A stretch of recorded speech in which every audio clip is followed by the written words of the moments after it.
Today, this is the 15th of August 2010. We're waiting for the arrival of Senator Brown down over here to Sderot to see the rockets themselves, with the challenge to represent an Israeli perspective how to be living in a unique rocket reality today like no other place in the world.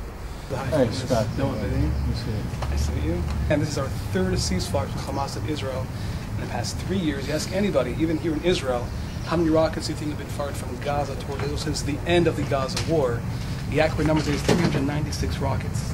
So this is our third ceasefire, having hundreds of rocket attacks during the ceasefire. Everyone here that lives here in this region understands that the quieter it gets, the more dangerous is going to be coming in the very near future. We're basically running the only media center on the ground to represent professionally this side of the story. We have a young adult traveling around the world, including Capitol Hill, the Goldstein Committee, number 60 Canada's North America. It's amazing how it's happening throughout the world. The legitimacy of Hamas, the popularity of political parties, having John Kerry visiting a couple times in Gaza. It's completely ridiculous to understand what Gaza has become today, being the only Arab territory in the Middle East that is controlled by a recognized international terrorist regime. Israel actually being the only country in modern history that ever gave land for peace after winning the war. Since that point until today, 8,000 rockets being fired towards Israel. We have the Iran factor in Israel's backyard, and missiles tripling how far they can actually reach.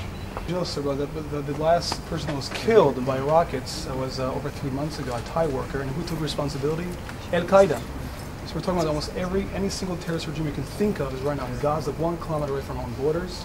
And the overall understanding Israel is the only democracy fighting terrorism on their own borders. People are forgetting where this now coming from. Metals, as the street poles, the water pipes, the sewage pipes that Israel actually put into the Gaza Strip with the Palestinian population being used as rockets. Where the explosives coming from? On the humanitarian trucks that Israel supplies into Gaza in the past year, by the way. Over 738,000 tons of humanitarian aid have been transferred from Israel to Gaza on those trucks.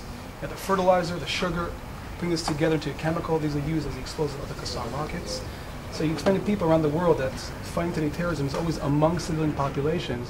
When you get to a point where you do not know who's a terrorist and who's a civilian, that's a security challenge we're up against almost on a daily basis. And to get that across to people with the international pressure put upon Israel is like no other country right now.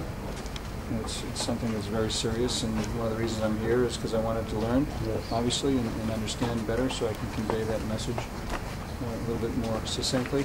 For allowing me to come and observe and better understand what's going on over here. I think it's very important for everybody to know. So thank you and good luck.